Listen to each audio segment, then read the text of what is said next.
Hello, BookTube. I went out this morning to get the New York Sunday Times. Once again, it was a fortunate timing on my part. Totally unplanned. I wasn't studying any kind of weather graphs, but I walked out, got the paper and a bit of material for breakfast, made it back, and then the sky started darkening and started raining. Because of course it's dark and cold and rainy here. But it wasn't actively raining when I went out there. I have yet to find out this new era of reading the Sunday New York Times. I have yet to find out whether or not inclement weather will deter me. I have a feeling that it will. but instead, I had a fine walk and a fine chat when I was there with the shop owner. Every single other person there was a middle-aged man, reeked of alcohol, and was buying $100 worth of lottery tickets. Every single one. There were 5 other men there, and they all were doing that. All of them were staggering, bleary-eyed, spending money they can't afford on lottery tickets that they could just as easily take that money out of their wallet and put it in the gutter. But the shopkeep was nice.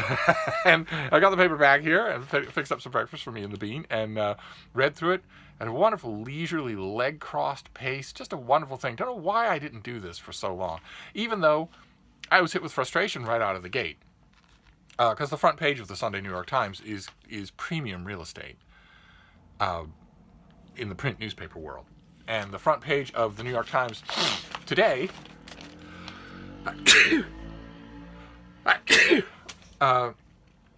has an article that jumps to a full page later on in the newspaper about Game of Thrones, about how Game of Thrones is ending tonight. Game of Thrones is an HBO TV series fantasy adaptation of George R.R. Martin's novels. And I had to read in this front section alone, I had to read to page 18 before the New York Times saw fit to tell me that the Trump administration is riding roughshod over the Department of Justice in order to expedite with extreme speed presidential pardons for war criminals. For war criminals, including a sniper who intentionally shot children and civilians and laughed about it. Laughed about it at his conviction. And the Trump administration sought him out. The Justice Department has warned them many times, no, not only is that horrible PR, but this guy is guilty of horrible crimes. I had to wait until page 18 to read a story about how the President of the United States intends to do that. And even when I read the story, I didn't get the obvious through line, the thing that should have been the lead, which is that this can only be explained in one way. There's only one thing that can explain this. It's like half a dozen people whose files weren't even under consideration and whose prep work wasn't even done. The only possible consideration is not so much Donald Trump, but Stephen Miller is intentionally looking for the very worst people. They're intentionally embracing evil in a way that you will sometimes see. Page 18 instead of page 1 notwithstanding, I don't think anymore you can say this is not a depraved regime. I don't think there's any way you cannot say that. If you look at any element of human civilization, babies being raped and dying of dehydration in cages, fracking being given a total green light with poison in the water, and killers, horrible monsters, war criminals being pushed ahead of the line. These are way ahead of, for instance, nonviolent protesters who've been in jail for 40 years, way ahead of all sorts of other people. I want to pardon this guy who blew the heads off little girls when they were on their way to school. I want to pardon him. I had to get all the way to page 18 to get that story. so it wasn't a completely peaceful morning. But the thing about the Sunday New York Times is that it's so big that even when you hit a news speed bump like that, where you hit something that's just awful, just incredibly awful. Stories, last week there was a story that, again, buried the lead, but all but openly laid out a case of a Republican senator, who's simply being bought by a polluting firm. That just, yes, you have a stack of scientific studies that show that we break the law all the time, even when you're watching. But on the other hand, if you give us this, this sweet candy administration, these sweet deals, we might open a plant in your district, and that's 850 jobs. And they quote the congressman, the senator, not saying, so I immediately turned over those emails to the Department of Justice because that's an admission of fraud. No, instead you have the senator saying, that's a lot of jobs. The thing is, even when you hit a speed bump like that in the New York Times, and the daily New York Times is all that, so you're still going to get, in a paper this big, you're still going to get tons of great stuff on your way to the kernel at the center of the Tootsie Pop. How many licks does it take to get there? 1, 2, 3. Like, for instance, the Arts and Leisure section was all about the Tony Awards. An enormous, just lavish thing about the Tony Awards with breakdowns of the shows and behind-the-scenes features where the actress is preparing all these revivals and this new stuff. I was reading it. I was just salivating because this used to be my world. Absolutely was. It used to be my world. Not only when I lived there, but also when I didn't. When I lived in Boston, but I would just take the train to New York. When all of that was affordable. None of that is affordable now. Even the train trip isn't affordable. But the shows used to be affordable. It used to be that you could just go to New York and do that. And you absolutely cannot anymore. But I was reading this and I was seeing all these shows that I haven't seen, and I was thinking, someday, somehow, at Just One Reader and I think we are probably BookTube's 2 biggest Broadway kids. I think someday, somehow, he and I will go to Broadway and live stream it all. Wouldn't that be something? I would be perfectly willing to pay if that could happen. Unfortunately, the BookTube is still constrained by the real world. I found a bunch of other stuff too, including this thing, which I wasn't aware of before. It's a square-bound travel insert. Now, it's loaded with ads. That's obviously what finances it. But there's lots of really great photos in here of travel places, all of which I have been to. So it was unexpected to get this sort of thing. But eventually I did get to the book review, which of course was my destination anyway. And I thought we'd go through it, starting with the thing on the cover, which is a book that I can wholeheartedly recommend. I don't think in this book review, we were talking last time about how, is there any actual intersection between Steve and the book review. Not just books that you know, but books that you also have written about. And I don't know that that's true in this issue. I'm not sure that it is off the top of my head. But the very first thing is a piece by Michael Lewis, a review of Furious Hours by Casey Sepp. Right there on the front, which is all about a true crime, a trial that Harper Lee attended and studied in great detail. There she is on the cover. 80 million pictures of her, but we have one of her smoking so that you know that she's serious. That was annoyance number one. Annoyance number two is that for some godforsaken reason, Michael Lewis was allowed to do half of this opening in pluperfect. So half of these opening 3 paragraphs are in the normal past tense. She did this, she did that, she did the other thing. And the other half, shifting without warning in a completely sloppy fashion that an editor should have fixed, is she had done this, she had done that, she had done the other thing, with no reason.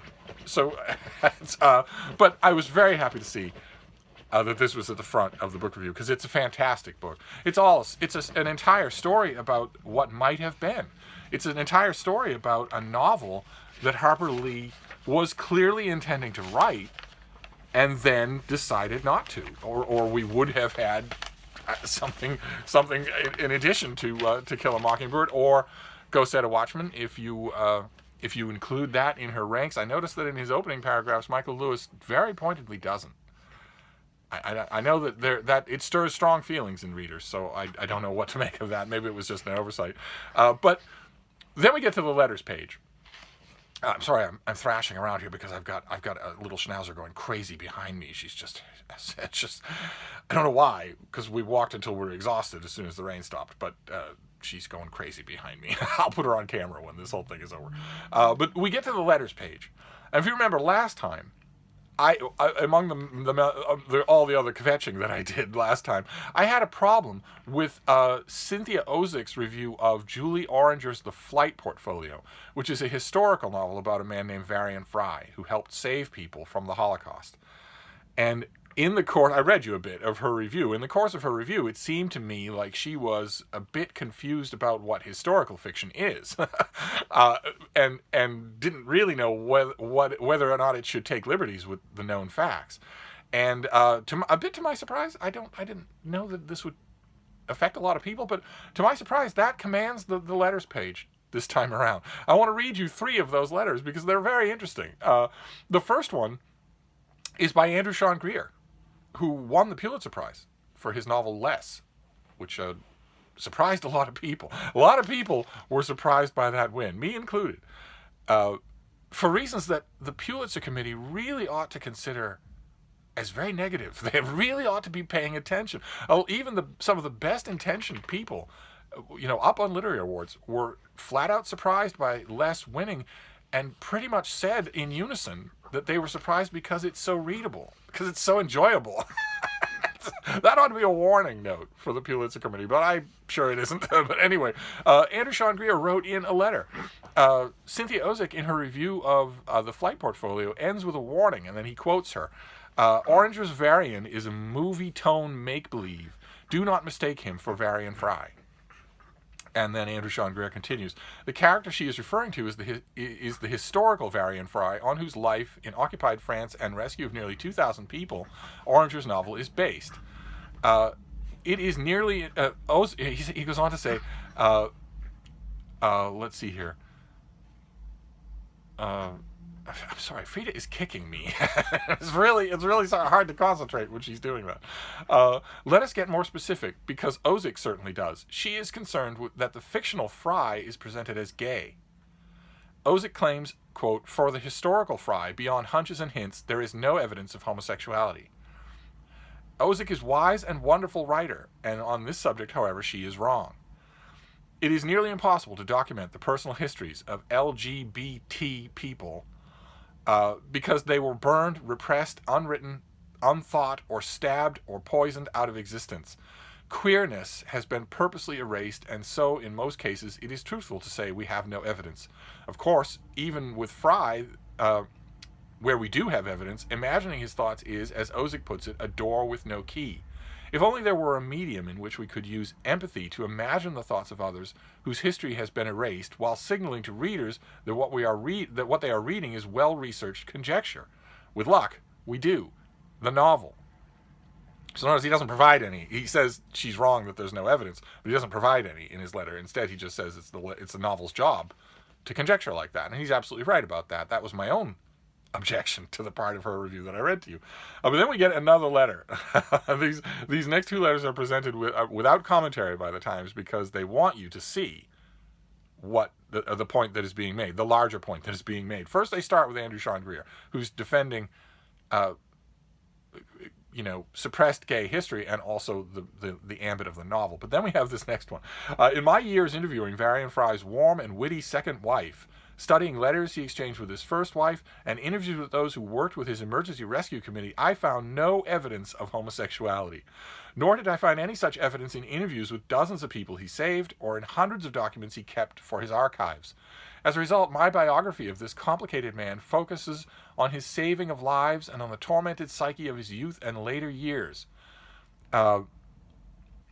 My book about Varian Fry focuses on the courage of the humanist and, yes, an iconoclast who manages to save many men, women, and children from imprisonment and death. That's by Sheila Eisenberg, who is the author of A Hero of Our Own.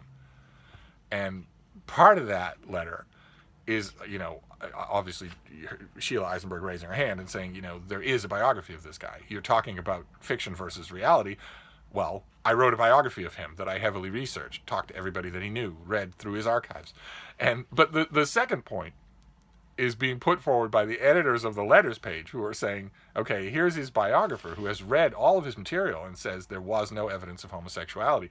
And the very next letter is, I am the son of Varian Fry, about whom Cynthia Ozick writes, for the historical record, beyond hunches and hints, there is no evidence of homosexuality. She goes on to suggest that the subplot of Julie Oranger's novel involving homoerotic love will somehow aid the cause of Holocaust denialists. I didn't get that reach either. But regarding the first point, my father was indeed a closeted homosexual. I figured this out as a young man after my father had died from many clues, most of which have never been available to researchers. And then James Fry of Rochester, New York, addresses the second point about Holocaust denial. I didn't get that, and he's right to pot it into the stratosphere because it was a weird reach. But there you have 3 letters in a row. One saying that Cynthia Ozick is wrong to say that Varian Fry was homosexual, but not offering any proof. The next one, Varian Fry's biographer saying he wasn't. There is no factual hint of it. And then his son saying he absolutely was, according to information that I learned afterwards, not he told me so. But according to information I learned afterwards that no one has seen but me, which is a little bit like Carl Sagan's, dragon in the garage, where, okay, well, you say so, but you aren't willing to produce it, and no one has seen it but you. So, so we're trusting your judgment. But that is the letters page editors raising the question, just raising the question and letting it sit in the reader's mind that this is not settled. I like that. I like that very much.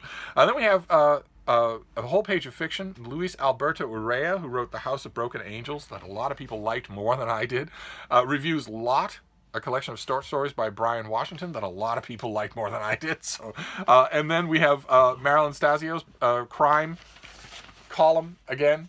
Lots and lots of fun. Lots and lots of. I read a thriller from the last column of hers, and liked it quite a bit. Then we have Simon Winchester. He is what I referred to earlier as a big author. He's written very good books on environmental studies and environmental histories, and here he reviews 2 of those. Christina Thompson's Sea People about Polynesia, and Endeavour by Peter Moore, that book about the HMS Endeavour that we saw on this channel. And it's, I mean, when you get an author who's bigger than the books that he's reviewing, that author will take one of 2 approaches. They will either dig right in like they were a plebe, or they will quickly and offhandedly mention the books under review in order to talk about the subject themselves. And that's not blind. That's not an accident.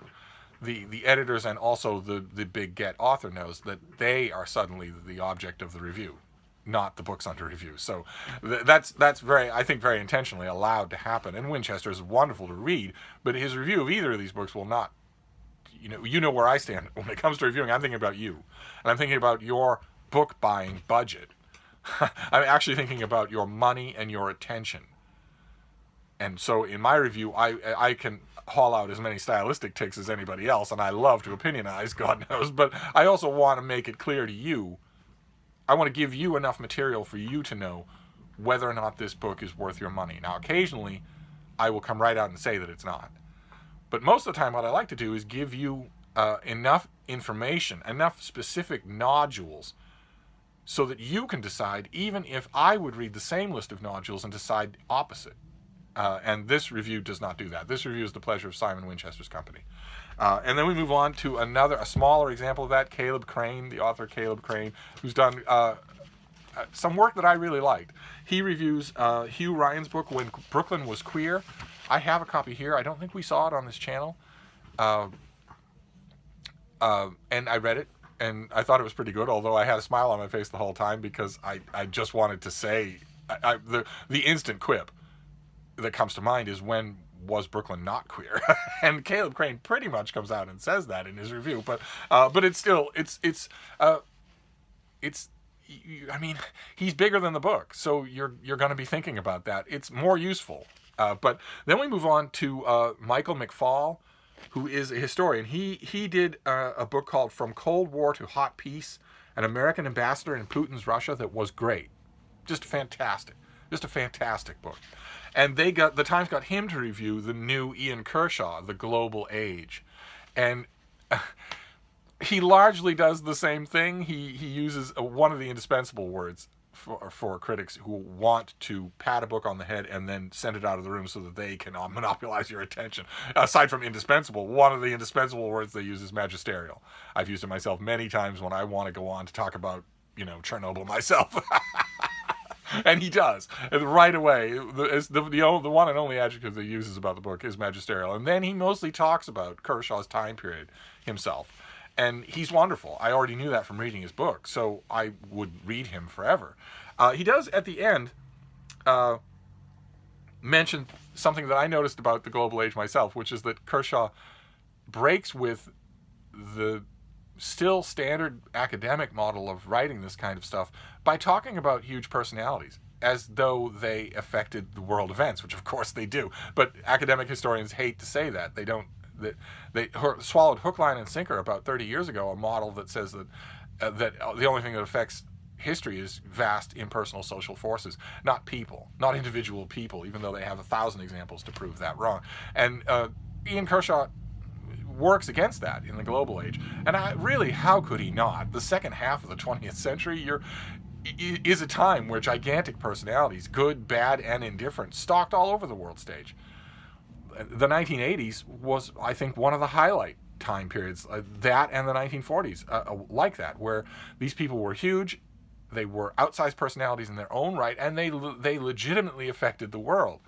Kershaw gives pride of place in his book to Mikhail Gorbachev, who knowingly dismantled his own country to save it.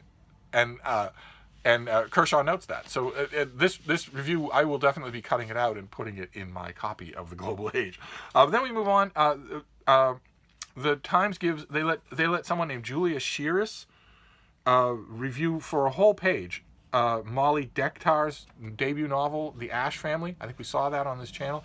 I was very, very pleased that a debut novelist got a whole page in the Times. I just feel so wonderful for the author. She must have been dancing with joy to see that. I don't particularly think this particular debut novel deserves that much attention, but that's a theme that runs throughout the book review.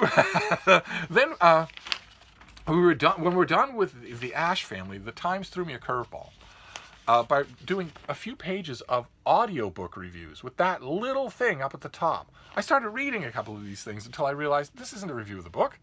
This is a review on audio production. And it goes on for page after page in the most space-crammed book review in the world. I don't know. I know that audiobooks are all the rage. I know that they're all the rage, but I would be a fan. Excuse me. I would be a fan. If the New York Times wants to expand their audiobook coverage, I would do it online so that audiobook, and do it as an audio file so that audiobook fans can hear it on their earphones, and you leave the review for written reviews of written books, not audiobooks. Because there's no way to do it. There's no way. I mean, you can only use so many variations on mellifluous. So, anyway, once that little interruption was over with, we move on. There's a full-page Christopher Banfi review of The Parisian, a historical novel that did nothing for me. It goes on for 4 columns. Then there's a memoir that's reviewed for half a page. I didn't read the memoir. And then in the middle of the review, we get fiction. 2 whole pages for 2 reviews. 2 whole pages for 2 reviews. Lucy Ellman reviews Binny Kirschenbaum's Rabbits for Food. And it's a good review. It's a balanced review. It's mostly plot summary. And then the other page is Sally Rooney's Normal People, reviewed by someone named Andrew Martin, who we saw on this channel as the debut author of Early Work. And I suppose on one level it's an unenviable task to be given a review of Sally Rooney's Normal People by the New York Times, because you know what you have to do. You know what you have to do. There is a review of Sally Rooney that you can turn in that the New York Times book page editor will simply say, I can't use this. I'm not going to dox you. I'm not going to send a SWAT team to your home this time. But I can't use this review. It has to be totally rewritten. And you and I both know what that review is. If you read Sally Rooney's Normal People and you have an ordinary reaction to it, which is, this is as boring as old dishwater, and it's poorly written, and it's poorly designed, and the characters are condescending, and the action is non-existent, and there's no arc of growth or otherwise, this is just a bad novel. If you read the book and have that reaction, your review is not welcome anywhere. Except maybe Open Letters Review. But even there. Because Sally Rooney is, right now that Karl Ove Nosgaard has yielded the pride of place, she is the #1 bandwagon in the literary world.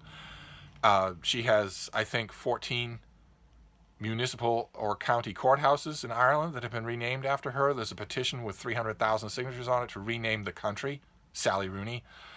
And her book has been praised to the skies, even though it is obviously bad. It's not like, for instance, The Parisian, where you read it and you think, okay, well, that was an ambitious thing. It had lots of texture to it. But now that I think about it at length, I think, okay, there were deficiencies there, and you tease them out of your mind. No. When you're reading Normal People, you see that right on the surface. They're right on the surface. So when Andrew Martin, who's probably some hipster who lives in Brooklyn, when he is tasked with reviewing this book, he has a choice. I can either get on the bandwagon and heap praise on it that it does not deserve, or I can be killed. Either figuratively, that is socially and professionally, a mob on social media that removes my livelihood, my book contract, my rental agreement, my ability to work in retail forever. I'm on the breadline for the rest of my life. Or literally, I believe that a couple of critics who tried to be negative about Sally Rooney have in fact been killed on the streets, and their bodies left as examples for other critics. So what are you going to do if you're Andrew Roberts? If you're Andrew Martin? Andrew Martin's early work is an extremely good book. It's extremely perceptive. In other words, it's everything that Normal People is not. In other words, Andrew Martin has to know what he's looking at when he reads it. So do we have any signs of a conflicted reviewer when we read this review? Is there any sign that perhaps Andrew Martin in his hostage tape is blinking a code to the outside world? Because he can't come right out and say, this is bad. The more I think about it, the worse it is in my mind. It doesn't deserve a review, much less a full page. He can't come right out and say that. So what does he say? He tells us that the book is about self-consciously cool, progressive individuals who find themselves overwhelmed when pressed into action by brute desire. And okay, that sounds interesting, but that doesn't happen in the book. So, okay, something that Sally Rooney wrote maybe might be about that, but Normal People is not. He writes, Rooney's novels have the unusual power to do what realist fiction was designed to do, bring to light how our contemporaries think and act in private. In his parentheses, he says, which these days mostly means off the internet. But again, Normal People doesn't do that. First of all, there's almost no private activity in the novel. Almost everything that happens in the novel is observed by other people and shaped by them. But in addition to that, I don't think there's any way that you could call it realist fiction. There's nothing real in it. It's as phony as Lothlorien in Lord of the Rings. But anyway, let's. The next paragraph is Andrew Martin risking everything on your behalf. So let's read it. Normal People, even as it is almost physically impossible to stop reading once begun. It's actually quite easy. Just close the book. Your stomach, your senses, your equilibrium all want to just yield to the urges of your body and simply close the book. And then once you've done closing it, throw it into the nearest brackish reservoir if there isn't a civic ordinance against that sort of thing. But anyway, feels in some ways like a slightly less impressive follow-up album by a beloved band, the contra to Vampire Weekend's self-titled debut, if you will. I won't. I have no idea what Vampire Weekend is, and I know that is a hipster litmus test. I'm supposed to know. That is a clear sign of who this review is for, but I don't care. I'm the one reading the book review, and therefore it should be for me too. But notice the fancy dancing there. Let's read it again. It feels in some ways like a slightly less impressive follow-up. So, not that it's less impressive, not that it's very less impressive, not that it's not impressive, and not even that it feels that way, only in some ways. There's thousands of qualifiers there, rather than come out and say this book stinks. But it's wonderful to hear the sound of Rooney's voice on the page again. Pick it out of a police lineup. Why don't you?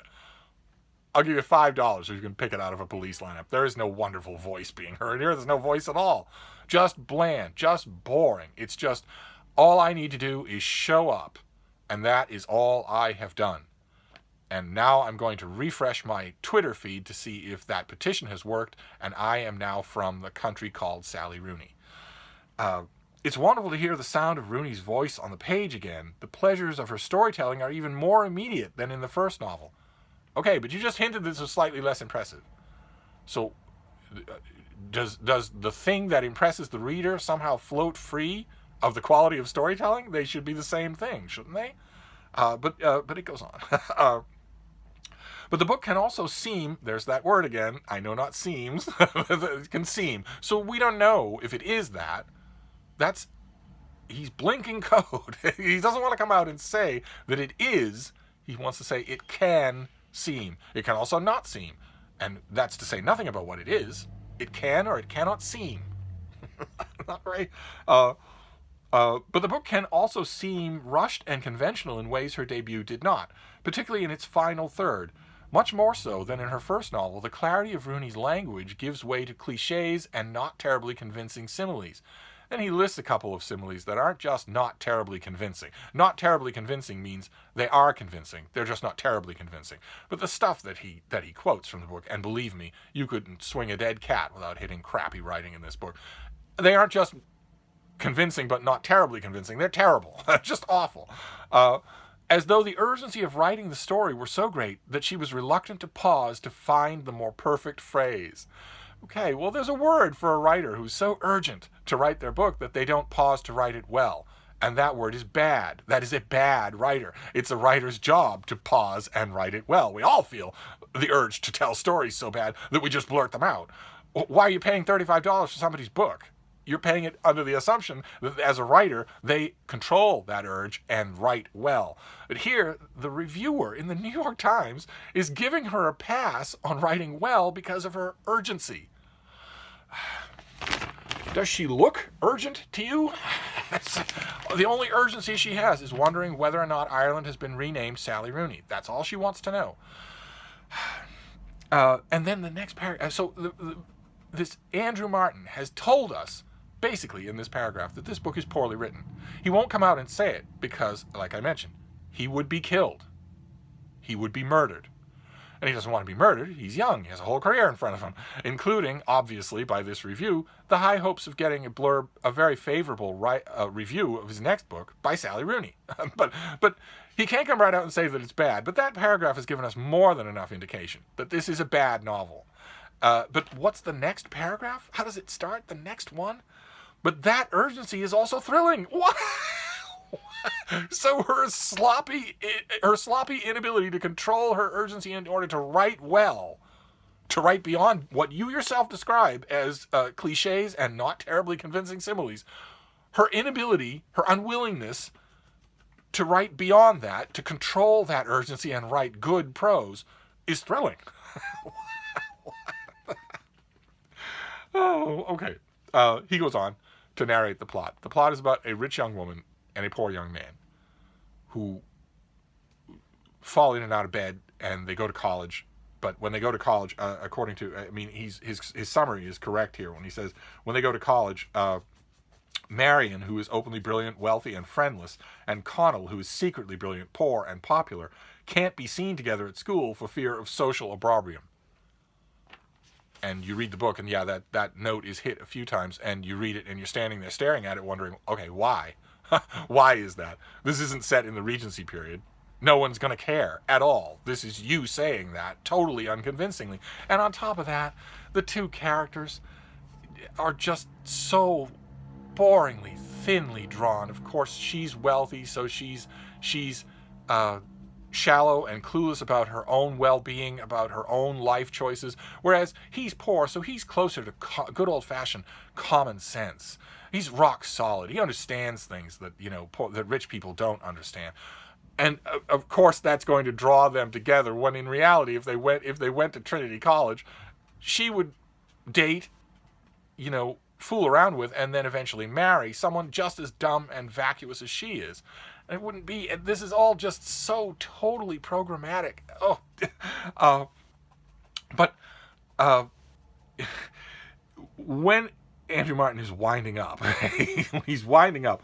I was reading this and I said it out loud to Frida, where he says, "There has been an abundance of great work in recent years by millennial adjacent fiction writers."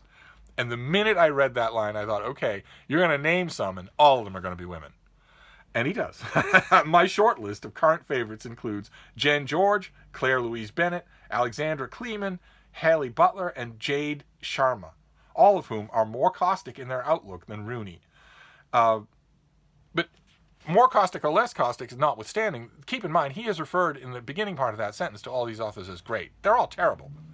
They're all terrible. Then not any one of them is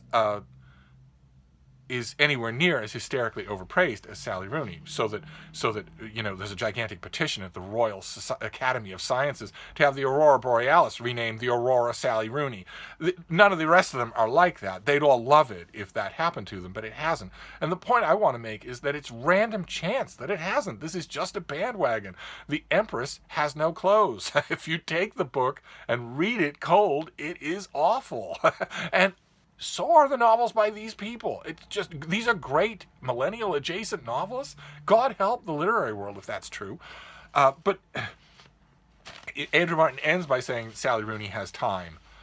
Implicitly, again, because he can't be explicit. Implicitly, time to improve her craft. He can't say that, or he'll be killed. But that was the number one frustration for me, because that's a full-page review of praise in the New York Times, and yet for a book that has had glowing praise everywhere and doesn't deserve it. And the thing that frustrated me about that review was not so much that it's yet another, piece of coal to Newcastle and another piece of praise for Sally Rooney, but that I think the reviewer is clearly a little on the fence about whether or not that praise is justified.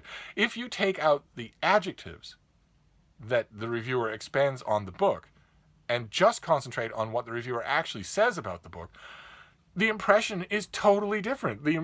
Once you take out the pronouncements and just look at what's shown you about the book, you get the impression that it's not good. So that kind of warring impression in a review often happens, where not just in the New York Times, where a reviewer will go into a book wanting to have a reaction, either on their own hook or at the behest of a gigantic crowd or an editor. But they can't completely silence their own critical reactions, and the result is a schizophrenic review like that one, where I don't know what good it would do to a reader who was coming to it cold and wondering, okay, I was waiting for the New York Times to pronounce on this book by Sally Rooney, and I'm using this review as my barometer of whether or not I should buy it. I don't know what such a person would think after reading a review like that. It's certainly not a gush in the way that I think it would be if the reviewer actually did feel gushing about the book.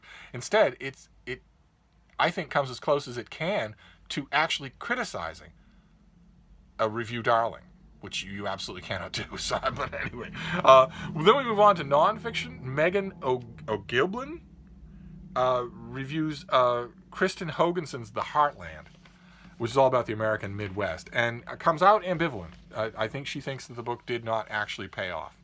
And that's the closest that we get to an intersection with me, because I actually had something like the same reaction, where the author says, it's unclear whether a national readership has any interest in the reality of the Midwest, or whether its constituents are content to beat straw men to death.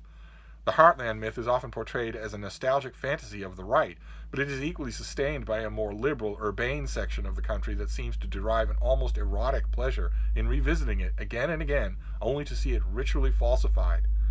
This book's purpose is to undermine the myth from within, and yet, like all such revisions, even the most progressive and well-meaning, it leaves intact the most pernicious core of the fiction, that the Midwest is synonymous with small-town America.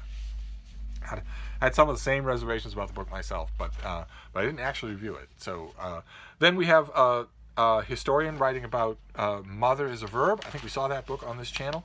And then we have the jump for Furious Hours, the rest of Michael Lewis's review, where he has a wonderful paragraph of his reaction to it, where he's describing the book. He's describing the events that are in the book. He's recounting it to you, because that's a big deal. That's a big part of writing about this book. You have to inform the reader about the specifics involved. But at one point he writes, "But let me stop here. It's one measure of just how rich Casey Sepp's material is and how artfully she handles it that I have given away only about a tenth of the interest and delight contained within just the first third or so of her book." That's always a little tricky. That's always a little tricky. When you're reading a book review, if a reviewer talks about a specific portion of the book, no matter how artfully, if the reviewer says, "I've given away only as much as is in the first third of the book," or if they say, the first chapter is outstanding, as is the last chapter, that's tricky, because that can sometimes be an unknowing shorthand for the fact that the reviewer only read that part, or that much. But he goes on here. "She reminded me all over again how much of good storytelling is leading the reader to want to know the things you are about to tell him, while still leaving him to feel that his interest was all his idea." That's wonderful. A little bit strange that the Times copy editors would let that generic hymn go through. I thought that was forbidden. One of the things I noticed about the rest of the New York Times, the front parts of the New York Times, is that on every page there was a feminism article of some kind or other, and pretty strident too. "We don't need men. This production stinks. It's by a man. What would you expect?" A whole bunch of stuff like that. Lots of it. Lots more than it was last week. So I'm kind of surprised that got through. You're not allowed to use the generic him as a everybody pronoun. But that sentiment, that what was it again? How much of good storytelling is leading the reader to want to know the things you're about to tell him, while still leaving him to feel that his interest was all his idea. That's absolutely true, and that's well put. By the time I got to the section on Harper Lee, I wanted to know more about her than I've ever wanted to know, and I didn't start the book incurious about her. That's really good, and you will feel the same thing. If you read Furious Hours, you will feel the same thing. It is totally gripping. Then a couple more novels, a full page section on the children's books, and then we're done. We have the New York Times bestseller list. I couldn't help but notice that on the paperback list, there were let's see here. There was an edition on the paperback list that I thought was interesting. Yes, combined and print and e-book bestseller list. The Pursuits of Lord Kit Kavanaugh by Stephanie Lawrence is on there. It comes in at number 14. That's terrific. I thought it was a very good book, very different than what I was expecting for a Regency romance. But anyway, hideous length for a video, of course. But that is the New York Times Sunday Book Review for today. Sorry about that. That took way too long. But we'll be more concise next time. And I'll wrap this up for now. God help us. But I'll be back. Thank you, BookTube.